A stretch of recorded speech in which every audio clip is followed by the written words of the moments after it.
Hi hello welcome back to my channel moms melt magic. ఈరోజు అయితే multigrain floor ఇంట్లోనే ఎలా రెడీ చేసుకోవాలి అనేది ఈ వీడియో పూర్తిగా చూడండి, మీకే అర్థమవుతుంది. నేను ఏమేమి గ్రెయిన్స్ వేసి మల్టీగ్రెయిన్ లాగా పట్టించాను అనేది ఈ వీడియోలో చూపిస్తాను. గోధుమలు అయితే మార్కెట్లో మంచి రకం చూసి తెచ్చుకున్నాను. 2 కేజీలు గోధుమలు అయితే తెచ్చుకొని టబ్లో అయితే పోసుకున్నాను.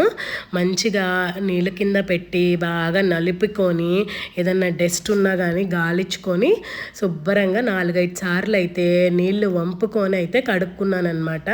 కంపల్సరీ కడుక్కోవాలి. కడుక్కున్న తర్వాతే పట్టించుకోవాలి. డైరెక్ట్గా తెచ్చి అసలు పట్టించుకోవద్దండి. కొంచెం కష్టమైనా సరే ఇట్లా చేసుకుంటేనే మంచిది. సరే ఈ 4-5 సార్లు కడిగిన తర్వాత సన్నటి ఎండలో కాటన్ క్లాత్ అయితే వేసి ఈ గోధుమలు మొత్తం పరిచానమాట. పరిచి బాగా ఎండలో అయితే ఆరనిచ్చిన తర్వాత మల్టీగ్రెయిన్ అని చెప్పాను కదా, అంటే ఉట్టి గోధుమలే కాదు ఇంకా వేరేవి కూడా యాడ్ చేయాలి కదా, అందుకని కేజీ వచ్చేసి రాగులు తీసుకున్నాను. అదే షాప్లో తీసుకున్నాను. కేజీ రాగులు తీసుకొని వాటిని కూడా శుభ్రంగా కడుక్కుందామని చెప్పి ట్యాప్ కింద పెట్టాను. మీరే చూడండి ఎంత నల్లగా ఉన్నాయో నీళ్ళు అయితే, బాగా మట్టి ఎక్కువగా ఉంది. అందుకే ముందే చెప్పాను కదా శుభ్రంగా కడుక్కోవాలి. ఏదైనా కడుక్కోకుండా అయితే డైరెక్ట్గా పట్టించుకోవద్దు. అందుకని చెప్పేసి బయట మల్టీగ్రెయిన్ పౌడర్స్ అమ్మినా కూడా అవేం మల్టీగ్రెయిన్స్ కాదు. చూడండి, మనం ఇంట్లో కడిగితేనే 5-6 సార్లు కడిగిన తర్వాతే ఇంత తెల్లగా అయితే ఉంది, లేదంటే చాలా నల్లగా ఉన్నాయి నీళ్ళు. ఇంకా నీళ్ళన్నీ తీసేసుకొని ఒక కాటన్ క్లాత్లో అయితే కట్టేసి ఈ రాగులు అయితే మొలకలు తెప్పిద్దాము అని చెప్పి అనుకున్నాను. ఫస్ట్ రోజు తీసి చూస్తే అంత ఎక్కువ మొలకలు వచ్చినట్టు నాకు అనిపించలేదు. అందుకని చెప్పి రెండో రోజు కూడా అట్లానే ఉంచాను. రెండో రోజు తీసి చూశానమాట. చూస్తే ఈసారి చక్కగా వచ్చినాయి మొలకలు, బాగా వచ్చినాయి, అన్నిటికీ వచ్చాయి అన్నమాట కొంచెం. అందుకని చెప్పి చూడండి వెనకమాల ఎంత బాగా అట్టలాగా కట్టుకుపోయింది కదా, అదంతా మంచి ఫైబరే కదా. మనకి మార్కెట్లో ఇలా చేసి ఎవరు మనకి మల్టీగ్రెయిన్ పౌడర్ అమ్ముతారు? మన చేతులతో స్వయంగా మనమే చేసుకోవాలి, అప్పుడే హెల్దీ అనమాట. కొంచెం పని రిస్క్ అయినా సరే చేసుకోక తప్పదు. చూడండి ఎంత చక్కగా మొలకలు అయితే వచ్చినాయో రాగులకి.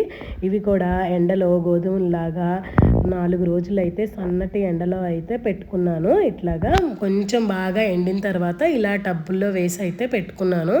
ఈలోపు మా వాడు అటు ఇటు మిక్స్ చేశాడనమాట అవి ఇవి. ఇంకా పిల్లలంటే అంతే కదా, ఇంకా తొందరగా పంపించేసేయాలి మిల్లుకి అయితే అని చెప్పి అనుకున్నాను. ఈలోపు ఇక్కడ క్లిప్పింగ్ అయితే మిస్ అయింది. నేను జొన్నలు కూడా ఇదే మాదిరిగా కడుక్కొని ఎండలో ఎండపెట్టుకున్నాను. 3 విడివిడిగా అయితే పంపించాను. విడివిడిగా పంపించి విడివిడిగా పట్టించుకున్నాను అనమాట. ఇదిగోండి, ఇదైతే జొన్న పిండి, పక్కదైతే రాగి పిండి, డబ్బాలోది అయితే గోధుమ పిండి అనమాట. 3 ఇప్పుడు ఒక పెద్ద దాంట్లో వేసి కలుపుకుంటే సరిపోతుంది. 3 మిక్స్ చేసుకుంటే మల్టీగ్రెయిన్ పౌడర్ అవుతుంది. ఇప్పుడు ఒక పెద్ద గిన్నె తీసుకొని దాంట్లో ఈ 3 అయితే మిక్స్ చేసుకున్నాను. కేజీ రాగులు, కేజీ జొన్నలు, 2 కేజీలు గోధుమలు, మొత్తము 3 పిండిలు కలిపి శుభ్రంగా గంటతో అయితే మిక్స్ చేసుకొని కలుపుకున్నాను. ఇంకా కావాలి అంటే వేరే కూడా వేసుకోవచ్చు, సజ్జలు కూడా వేసుకోవచ్చు అనమాట. నాకు సజ్జలు వేస్తే ఏంటంటే కొంచెం చపాతీ హార్డ్గా వస్తుంది. సో అందుకని చెప్పి నేను సజ్జలు అయితే వేసుకోవట్లేదు. సాఫ్ట్గా ఉంటేనే చపాతీ బాగుంటుంది కదా అని ఇంకా సజ్జలు అయితే నేను అవాయిడ్ చేశాను. మీకు కావాలి అంటే సజ్జలు కూడా ఒక 1/2 కేజీ వరకు వేసుకోవచ్చు అనమాట.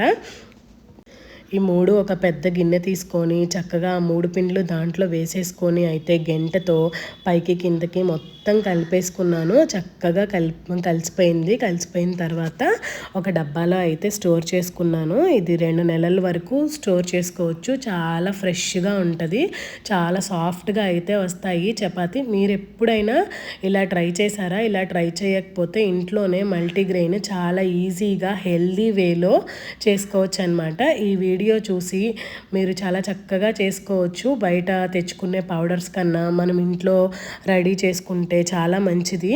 ఒక్క చపాతీయే కాదు, దీంట్లో పూరి చేసుకోవచ్చు, ఏదన్నా లేకపోతే దోశ అలా కూడా వేసుకోవచ్చు. ఏమీ తినడానికి లేనప్పుడు కూడా డైరెక్ట్గా దీంట్లో వాటర్ కలిపి దోశ కూడా వేసుకోవచ్చు అనమాట. ఇట్లా ఈ పిండి అయితే చాలా సాఫ్ట్గా పట్టించాను, చాలా టేస్టీగా అయితే